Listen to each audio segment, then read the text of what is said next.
We have an opportunity to spend a little bit of time with Montgomery County Commissioner Joe Gale, talk about several things, not the least of which is something that you may have heard a commercial playing over the last several days here on WNPV, having to do with a proposed vehicle tax. So we'll talk about that as well with the County Commissioner. And Commissioner, thanks for your time this morning. Good morning, Darryl. Nice to have me on the program. How's everything been going for Joe Gale? It's going well. As you mentioned, there's the latest issue coming up in the county with increasing the vehicle registration fee in Montgomery County. And when I was out campaigning last year for Montgomery County Commissioner, as you know, I said it on your show, and when I knocked on thousands of doors, that I'm not going to support higher fees and higher taxes. I think the public pays enough to the government already.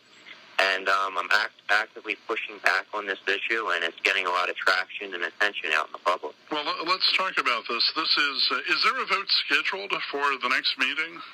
There actually was a vote scheduled at the last board meeting 2 weeks ago, 2 Thursdays ago. And in the 11th hour, in the evening before the next day, they pulled the item off the agenda because they could sense that I wasn't in favor of increasing the fee. And to avoid any public disagreement, they pulled it off the agenda. So since then, reporters have picked up on it, that it was pulled off the agenda. It was also advertised on the county Facebook page that the Planning Commission recommended that the county commissioners increase the fee. So it has become public, and I feel like if I aggressively create awareness amongst the public, that I might be able to stop the fee from being implemented. Now, explain what the fee is. How much is it per vehicle, and then where does that money go, or where is it earmarked? So in 2013, the Commonwealth of Pennsylvania passed the Act 89 law, which was commonly known as the Transportation Bill, or even more commonly known as the Corbett Gas Tax. But Act 89 gave a provision that authorizes individual counties throughout Pennsylvania to add a $5 fee to each annual vehicle registration. And currently the fee is $36 to go up to $41. But the state also has a provision that they can increase the fee for $1 for 3 consecutive years. And the point of the provision is that the $5 will be collected by the state and then given to the county for the county to use for county roads and bridges, infrastructure projects. But what we also gained from Act 89 was the highest gas tax in the whole entire nation. And I think, the public pays enough. If we already have 50 cents per gallon tax at the pump, what are they doing with the money that they can't maintain roads and bridges?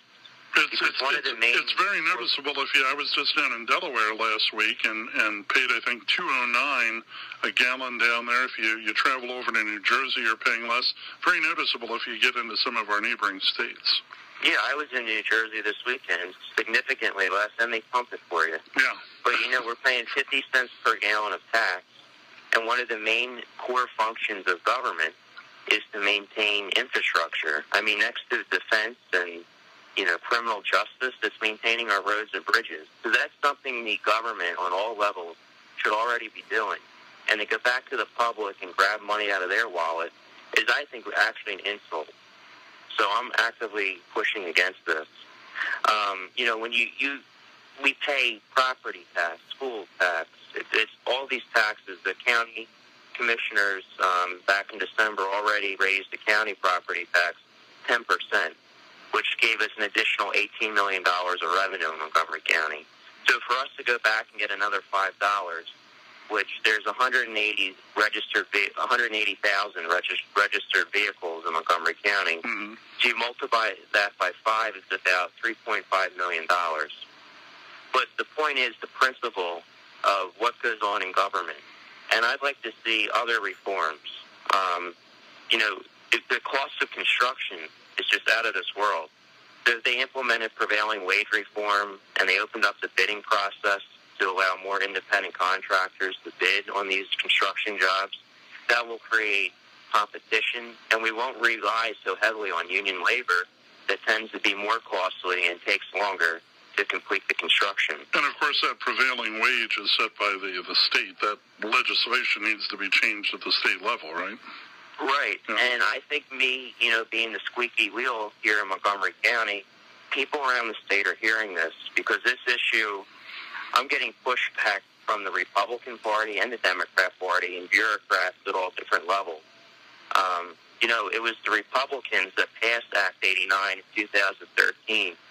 And with a Republican state house, state senate, and a Republican governor, and, in addition to Sandusky and all the issues in Penn State, I think that's one of the main reasons why Governor Tom Corbett was the only governor in 2014 to lose re-election in the country.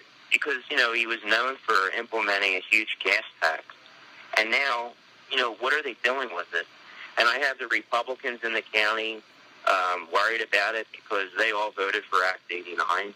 And, I have Representative Mike Verb, who you're aware of, he's a retiring state rep, and was practically forced to resign as Montgomery County Republican Committee chairman after I won my race for county commissioner.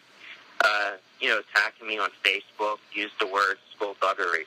Darryl, I don't know what skullduggery means, but I think it's not a compliment. I know that much. I think it's a desperate attempt to stay relevant.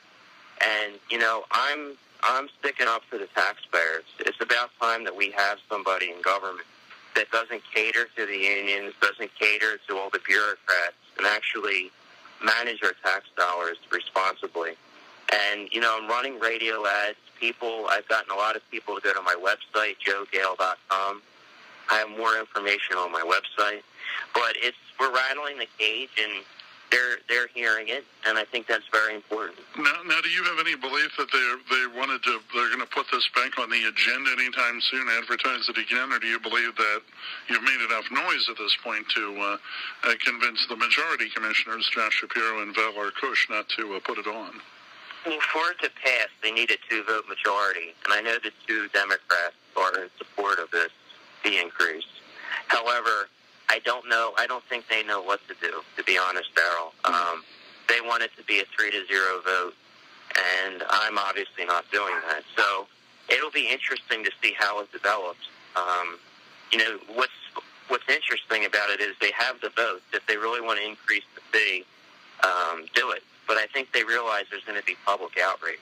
Well, they may not want that pushback, especially since the chairman is actually involved in a political race now, so that may play into it as well. For our Bucks County listeners, this is a fee that's already in. It was approved, I gather, shortly after the enabling legislation, and the county commissioners there have already put it into place. January 2015, the individual counties, there's 67 counties throughout the Commonwealth of Pennsylvania, were able to implement the additional fee. 12 counties out of the 67 have already increased the fee. Chester and Bucks County are neighboring counties, as well as Philadelphia, have already increased the fee. So I'm thinking if I can stop this will make, Delaware County Council double think it, and some of the other counties. So, like I said, we pay enough to government. One of the core functions of government is to maintain infrastructure, and they have enough of our hard-earned money to do it. All right. Well, we have to leave it there for time reasons, but you're encouraging people to go to your website, right? Yeah, that's joegale.com, Gale. All right. Well, Commissioner, we always appreciate the time. Thanks for coming on. You're welcome, Darryl. Thanks again. Joe Gale joining us on the AM edition this morning.